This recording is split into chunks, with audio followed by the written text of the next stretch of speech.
Hey, what is up, everyone? This is Noah, aka President Foxman, with another unscripted commentary. The show where I forget to do it for a while and come back out of nowhere. But I'm doing it. We answer questions. You can submit one down below in the form, and I will get to it. I've gotten to every single one so far, so I have held my word as it stands. Today's question is from, who's this person? Dreaming Life. And their question is, what do you think dreams are? Dreams while sleeping, specifically. I worry that dreams are just a reflection of our waking world, whereas before I thought that dreams helped see beyond our waking world. Maybe they're a bit of both. It's an interesting kind of thing to bring up, dreams. I run a group that we just kind of have conversations, kind of locally, and we kind of get together and talk about whatever is on our mind. And for some reason, the topic of dreams has come up quite a bit. And not, again, to clarify, dreams as in the nighttime phenomenon or the sleeping phenomenon, not, aspirations, we'll say. But like what dreams are and what they point to. I think they're a bit of both. I think in my experience, right, when I've dreamed, a lot of times I'm processing whatever I am experiencing during the day. So there are times when there was a time when I played a lot of chess, and I'd dream in chess. I think there's the Tetris effect is quite literally what that is, but I might be wrong about that. But the idea of people playing Tetris so much that they begin to kind of see the bricks while they are asleep. The mind is continuing to work on this puzzle.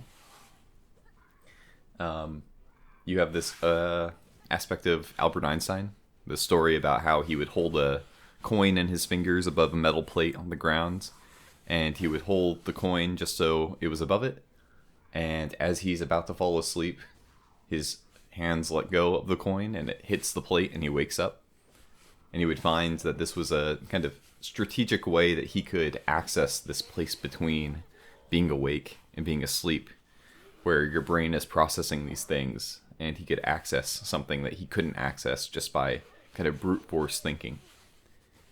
And so I think that gets to what you're saying, Dreaming Life, about this in-between place, that it's not quite just processing what you see during the day, but there's also this like aspect of dreams that we kind of seem to be able to touch something that's not quite there. And there's a lot of stories I could go over, so many of people having very weird, disturbing experiences with dreams, and having that phenomenon kind of echoed across people. And so I think dreams are very much a liminal space. If we're going to get symbolic with it, it has a lot to do with death. That in a lot of ways, to be asleep is to be dead.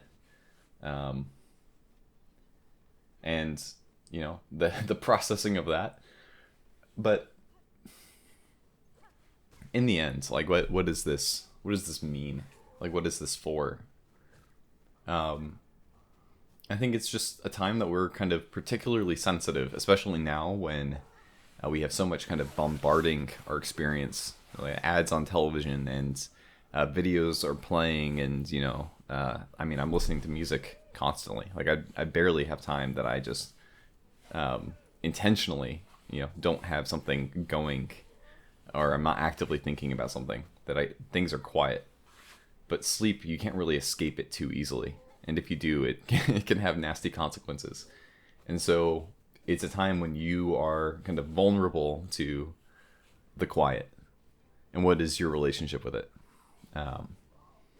Some people intentionally avoid dreams because of that reason. And so it's a mystery. And I think it's probably good that it's a mystery.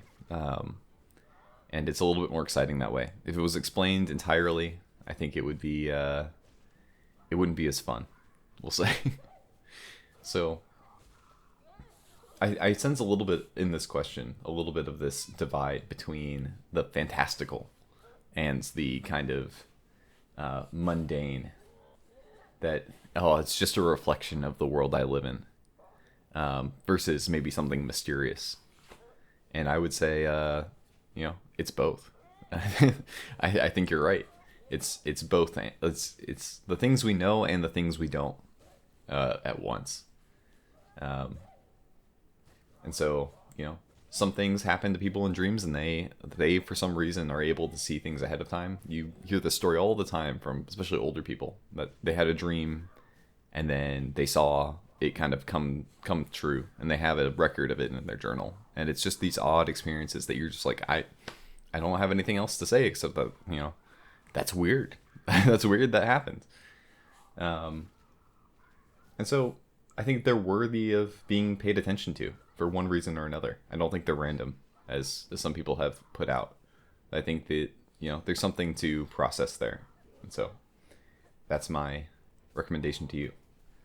So maybe if I try to do some sort of takeaway sometimes, and maybe this is a good one, but before you go to bed, depending on, what your intention is, right, of what you want to do. First of all, go to bed without looking at a screen. Maybe an hour before, turn off all your screens and all your blue lights. If you have an incandescent light, that would be the best. Do some reading, just relax, have a nice cup of tea, and then, lay there and fall asleep. If you are a religious person, you can maybe pray for dreams, and often with that combination, you'll have some experience.